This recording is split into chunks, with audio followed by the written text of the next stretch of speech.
Since Repair Clinic encourages you to perform this repair safely, a warning icon will appear when you should use caution. To replace the rocker switch wire cover in this Samsung refrigerator, you will need a Phillips head screwdriver and a small flathead screwdriver. Before you begin the procedure, unplug the appliance's power cord.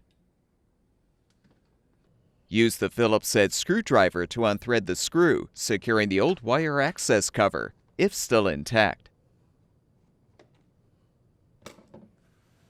Use the small flathead screwdriver to help detach the old cover.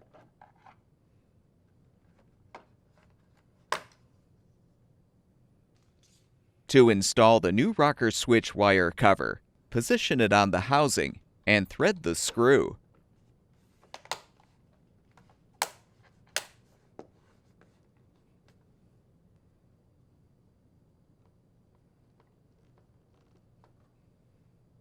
Plug the power cord back in, and the refrigerator should be ready for use.